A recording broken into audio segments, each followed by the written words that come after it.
और 10 दिन तक देश के प्रधानमंत्री को जाति के नाम पर, बेचारे ओबीसी हैं, उनको तेली तेली कह करके अपमानित किया।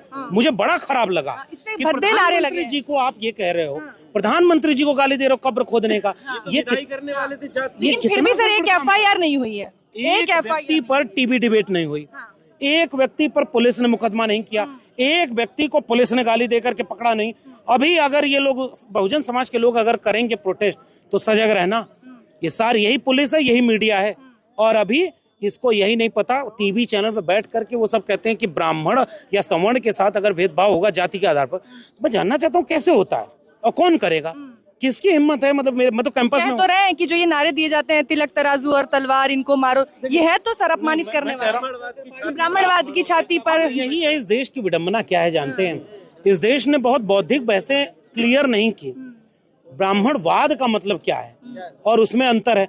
फिर बच्चा मांग रहा था कि हमको लड्डू चाहिए और उसके पजामे का नाड़ा ढीला कर दिया, अब वो वही पकड़ने बचा है और जो मिला था वही छूट गया आपसे।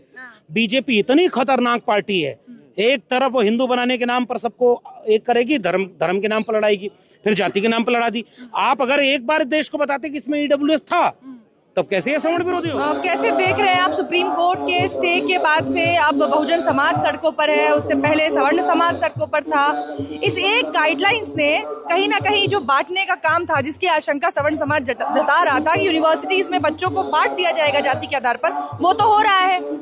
हम ये कहना चाह रहे हैं कि ये भारत सरकार का नोटिफिकेशन है, तो भारत सरकार ने पहली बात माना कि SC ST OBC के साथ कैंपस में भेदभाव होता है, तो सरकार ने माना।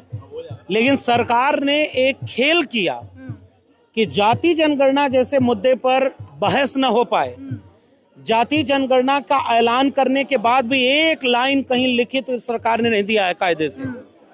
पहले चरण की जाति जनगणना के 33 क्वेश्चन जारी किए, जिसमें से केवल SC ST को पूछ रहे हैं, OBC और जनरल को नहीं पूछ रहे। यानी एक बड़ा खेल जाति जनगणना का खेला जा रहा था कि उसमें बड़ा धोखा बहुजन समाज को मिले। जो न्याय की लड़ाई पिछले कई 100 सालों से, मैंने तो उसमें बाकायदा किताब लिख दी कि भाई हजारों साल से गैर बराबरी के खिलाफ लड़ाई थी, उस लड़ाई पर बात न हो, अचानक बहस को डिरेल कर दिया। दूसरी तरफ OBC SC ST का दमन बढ़ रहा है, ये बात सुखदेव थोराट कमेटी UGC 2007 में बताई गई। 2012 में UGC ने खुद एक कमेटी बना दी। उसके बाद रोहित वेमुला का एक्ट हुआ, उस समय उसकी सांस्थानिक हत्या हुई। फिर उसके बाद डॉक्टर पायल तड़वी 2019, दर्शन सोलंकी 2023, घटनाएं बढ़ती गई। सरकार ने इस देश को बताया कि इस देश के कैंपसेस में SC ST OBC के साथ एट्रोसिटी 118% बढ़ गई। तो ये भारत सरकार कह रही है कि जाति के नाम पर SC ST OBC के साथ भेदभाव बढ़ रहा है।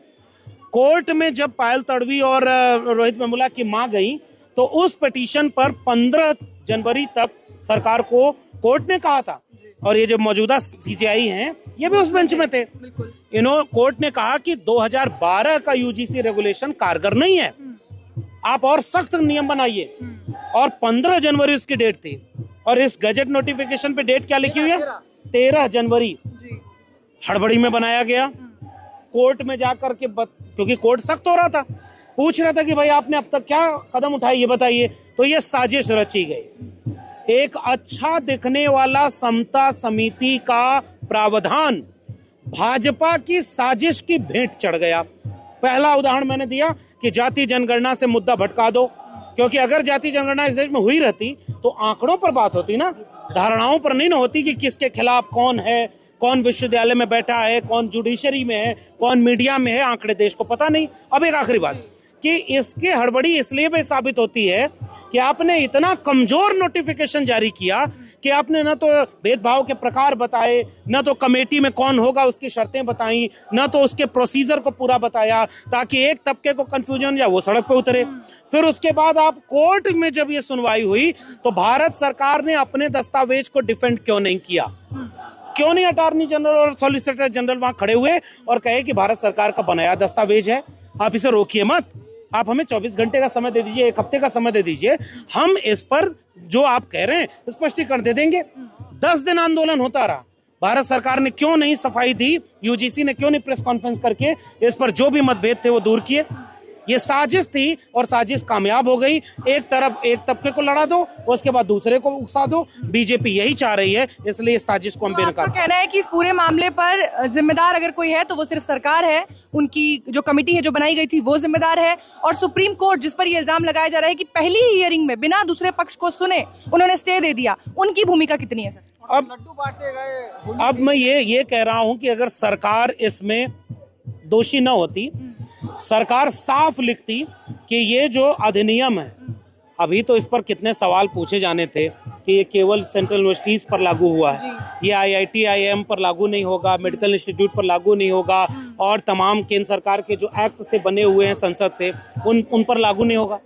तो दर्शन सोलंकी तो IIT का लड़का था, पायल तड़वी तो मेडिकल की स्टूडेंट थी, और जातिगत उत्पीड़न हो रहा, सब में हो रहा है। तो एक तो ये अधूरा था।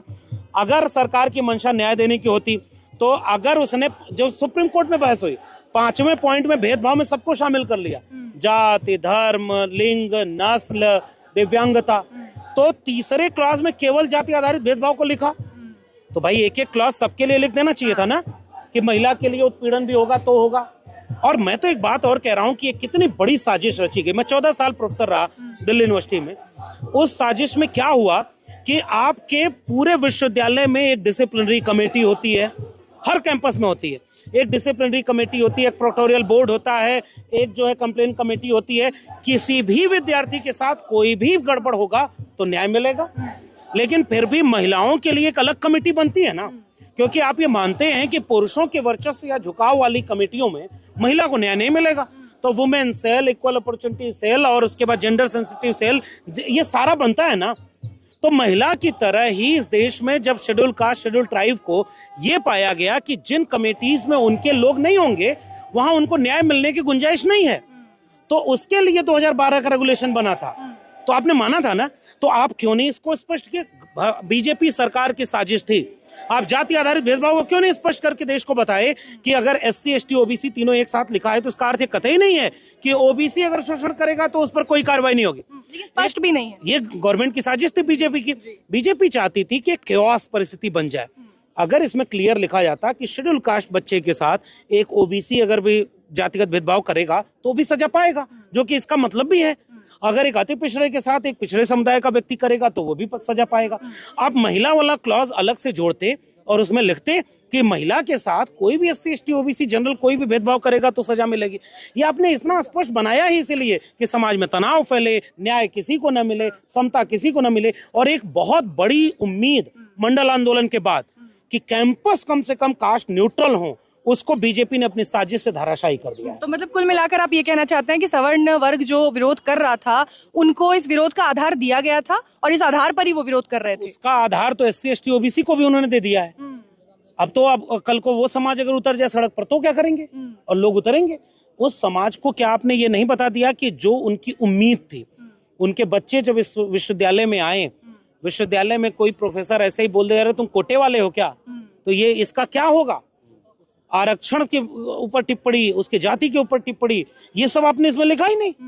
तो एक तरफ आप पहले जो ताकतवर समूह था उसने मीडिया में नैरेटिव बना दिया, क्योंकि मीडिया में भी उनके लोग थे और ये भारत सरकार बताती है 121 लोगों में से मीडिया में एक भी दलित आदिवासी नहीं है, एक आध OBC है। तो आपने नैरेटिव बना दिया। ये सारा खेल बीजेपी का खेला हुआ है, वरना इतना लचर ये अध्यादेश कभी नहीं बनाया जाता है। और आप अपने बनाए हुए कानून को कोर्ट में खड़े होकर डिफेंड नहीं कर रहे हैं, इसका मतलब आप साजिश कर रहे हैं।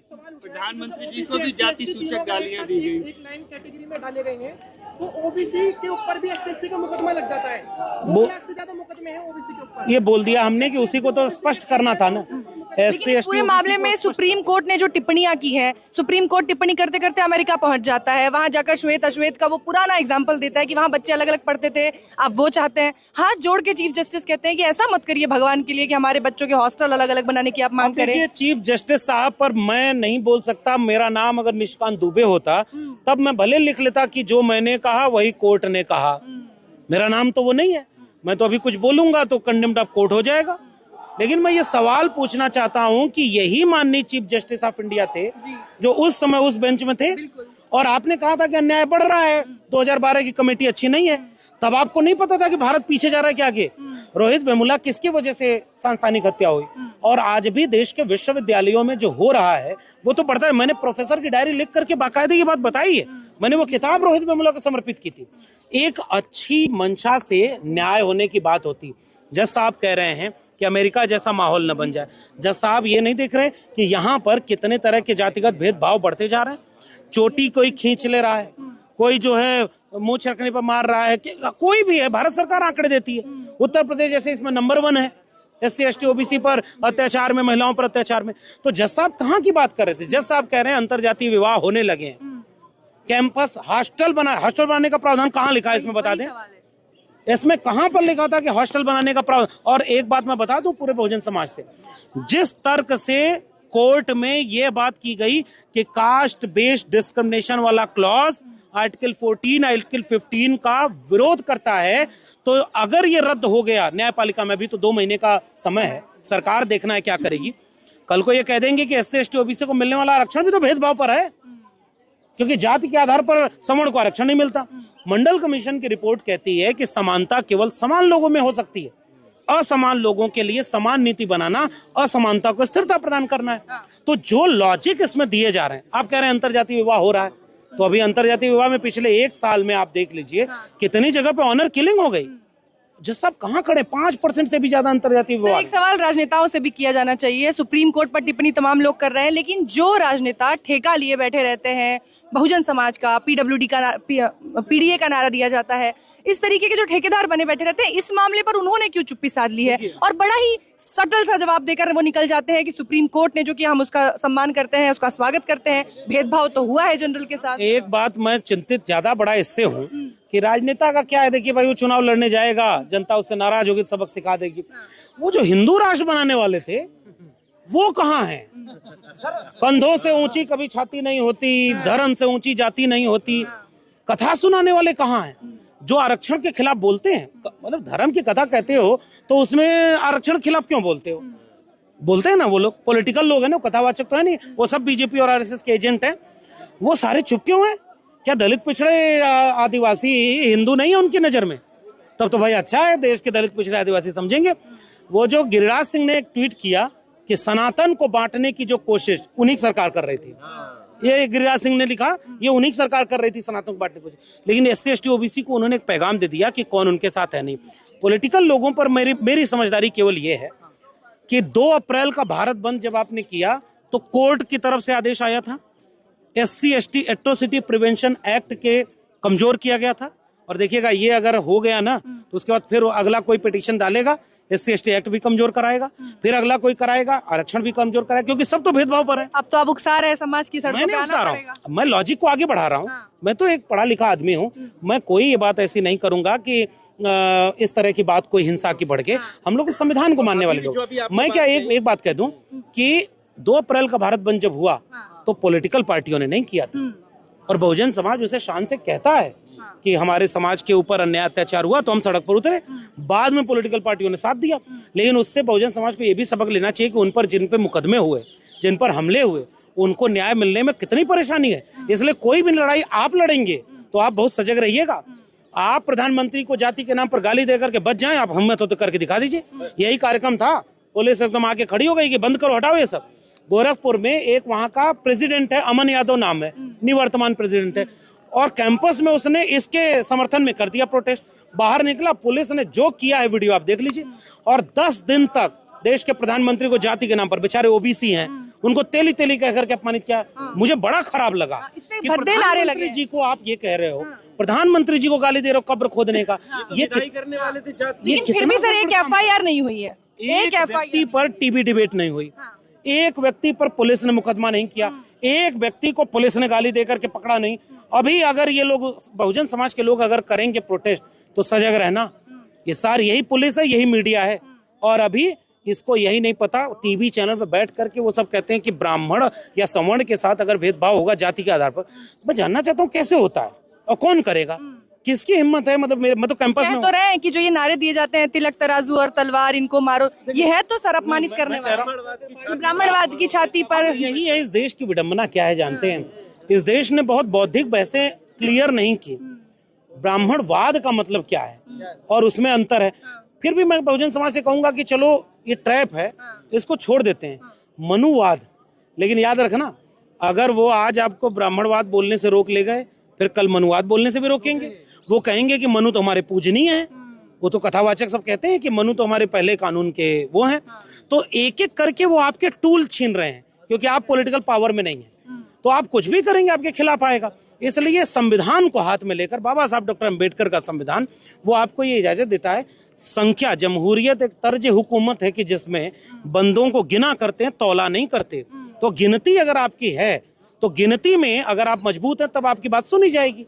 और न्यायप्रिय तरीके से केवल सरकार से पूछिएगा कि जाति जनगणना वाले में कॉलम क्यों नहीं दिया, तुम जाति जनगणना इसीलिए नहीं करा रहे हो। मैंने पूरी किताब लिख करके उनका पोल खोला है। यही सब टीवी पर बैठ करके कहते थे कि अंग्रेजों के आने से जातिवाद बढ़ गया। मैंने सबूत दे करके कहा कि 1650 में इस देश में जाति जनगणना हो रही थी, अंग्रेजों के पहले हो रही थी, मौर्य काल में हो रही थी जनगणना, अकबर के काल में हो रही थी जनगणना। ये सब झूठ बोलते हैं, क्योंकि उनको लगता है कि बहुजन समाज तो मेरिट वाला है नहीं। तो ये बीजेपी की साजिश है कि जाति जनगणना पर बात ना हो। और पीछे से देखिएगा, अगर इस सब में उलझाएंगे, अब आपको ये भी बचाना है। अब यही है, वो बच्चा मांग रहा था कि हमको लड्डू चाहिए, और उसके पजामे का नाड़ा ढीला कर दिया। अब वो वही पकड़ने बचा है, और जो मिला था वही छूट गया आपसे। बीजेपी इतनी खतरनाक पार्टी है, एक तरफ वो हिंदू बनाने के नाम पर सबको एक करेगी, धर्म के नाम पर लड़ाएगी, फिर जाति के नाम पर लड़ा दी। आप अगर एक बार देश को बताते कि इसमें ईडब्ल्यूएस था, तब कैसे ये सवर्ण विरोधी हो गया। 10 में से 7 मेंबर आपके नॉन SC ST OBC हो सकते हैं। ये बीजेपी ने करवाया। वही तो कह रहे हैं कि ईडब्ल्यूएस के खिलाफ भी तो जातिगत भेदभाव हो सकता है। जैसे कहेंगे कि कोटे से आए हो, उनको भी तो कहेंगे कि सुदामा कोटे वाले हो। इस तरीके से उनके साथ भी अपमान। मैं 14 साल DU में पढ़ाया, एक SC ST OBC बेचारा, उसको PhD में एडमिशन नहीं मिल पाता। तर्क कमजोर है, उसमें जाति के नाम पर नहीं, एक तो गरीबी का कोटा है। सुदामा अपमान करने वाला नहीं, मैं उससे सहमत नहीं हूँ, किसी को इस तरह से नहीं कहना चाहिए। मैं बड़ा संवैधानिक आदमी हूँ। मैं केवल ये कह रहा हूँ कि जातिगत उत्पीड़न अलग चीज होती है। जातिगत उत्पीड़न की बात इसमें लिखी हुई है ना, क्लॉज लिखा हुआ है कि जाति आधारित भेदभाव, तो जाति आधारित भेदभाव तो नहीं। बाकी के लिए प्रोक्टोरियल बोर्ड बना है, कमेटीज बनी है, आपको वहां न्याय मिलेगा, और इसमें एमिकस क्यूरी है, आप न्याय दे सकते हैं। लेकिन बीजेपी की साजिश बहुत बड़ी है, और इतनी बड़ी साजिश को रोकने के लिए एकजुटता की जरूरत है, बड़ी लड़ाई की जरूरत है, जो संवैधानिक उसूलों पर चल करके जाति जनगणना के मूल सवाल पर लौटे। ऐसा ही दृश्य मंडल आंदोलन के समय था, और मंडल आंदोलन के समय ऐसा ही विरोध हो रहा था। अब देखना यह है कि मंडल वाली ताकतें, तब भी सेंटर में ओबीसी था, अब भी सेंटर वर्सेस सवर्ण, ओबीसी वर्सेस सवर्ण है। हर बार ओबीसी रहता है सेंटर में, उसके बाद भी ओबीसी समाज को जब आना होता है आगे, उन्हें समझने की जरूरत होती है, वो कहाँ गायब हो जाता है। असल में बांटा गया, जिन्होंने बांटा उन्होंने जातियों को जातियों से लड़ा दिया, उन्होंने बहुत सारी चीजें उलझा दी हैं। हमारे जैसे लोग एक कोशिश करते हैं कि एक बहुत गंभीर सवाल अगर है तो वो मुद्दे से भटके ना, क्योंकि टेलीविजन चैनल रोज इसको मुद्दे से भटका रहा है, और दूसरी तरफ वो ये भी कोशिश कर रहा है कि एक समुदाय को दूसरे समुदाय से लड़ा दे। सवर्ण समुदाय के विरोध की बात करने वाले महापंडित राहुल सांकृत्यायन, और मंडल लागू करने वाले सवर्ण थे विश्वनाथ प्रताप सिंह, और उनको गाली दी गई कि राजा नहीं फकीर है, देश की तकदीर है, मंडल लागू कर दिया तो राजा नहीं रंक है, देश का कलंक है। अर्जुन सिंह सवर्ण थे, और दिग्विजय सिंह भी सवर्ण है। दिग्विजय सिंह अपने पार्लियामेंट्री कमेटी में कह रहे हैं कि प्राइवेट एजुकेशनल इंस्टीट्यूशन में भी SC ST OBC को रिजर्वेशन दे दो। ये मोदी सरकार ने क्यों नहीं दिया? लेकिन आप ये डायरेक्टली ये कहना चाह रहे हैं कि OBC का कुछ तबका सीधे तौर पर टूल की तरह इस्तेमाल किया जा रहा है बीजेपी के द्वारा। OBC हर एक वर्ग को टूल की तरह इस्तेमाल करती है। उसे जब आदिवासी को इस्तेमाल, बीजेपी नहीं, हाँ, बीजेपी हर वर्ग को इस्तेमाल करती है। बीजेपी एक आदिवासी को राष्ट्रपति भी बना देती है, और उसके बाद आदिवासियों पर क्या होता है, उसके बाद OBC प्रधानमंत्री भी कहते हैं कि मैं OBC हूँ, और उसके बाद OBC की जाति जनगणना नहीं होती। ये गलत है, बीजेपी कुछ भी कर देती है, इल्जाम लगता है। आप लोगों के हित में इतना अच्छा नियम वो लेकर आए, जिसके लिए सवर्णों से गाली खा रहे हैं मोदी जी, फिर भी आप लोगों के मुंह से तारीफ के एक शब्द नहीं निकलते हैं। आप अभी भी उनके खिलाफ बोल रहे हैं। अगर ये अच्छा कानून था तो ये तो सुप्रीम कोर्ट ने खड़े होकर के वो कहते कि जज साहब इसको रोकिए मत, हमने बनाया है। क्या बोला उन्होंने? सरकार ने बोला क्रेडिट सारे दे रहे हैं नेता मोदी साहब जी शांति से को, खड़े थे। सुप्रीम कोर्ट ने लगाई, ये क्रेडिट मोदी जी को जा रहा है। नहीं नहीं नहीं, किसका रोकने का? मंत्री जी ने क्रेडिट दिया कि मोदी जी का शुक्रिया अदा करिए। देखिए अब वो करें, वो जिसको जो करना है करे, मैं उसमें कुछ बोलूंगा नहीं। मेरा कहना ये कि सरकार ने अगर ये बनाया था तो सरकार कोर्ट में अपना पक्ष रखी क्या? 10 दिन पूरे सड़क पर प्रधानमंत्री जी को अपमानित करने वाले बात बोली जा रही थी। यूजीसी ने प्रेस कॉन्फ्रेंस की क्या? यूजीसी को बाहर आके बोलना चाहिए था कि इसमें क्लैरिफिकेशन होना चाहिए। तो यही बात है, एक बड़ी लड़ाई लड़ने की जरूरत है और सरकार की साजिश है। जाति जनगणना कराने के बाद ही ये मुद्दा सुलझेगा और मंडल आंदोलन की तरह इस देश के हर एक व्यक्ति को न्याय और समता के पक्ष में खड़ा होना होगा। हम किसी के खिलाफ ये लड़ाई नहीं लड़ रहे हैं, अन्याय और भेदभाव के खिलाफ लड़ रहे हैं।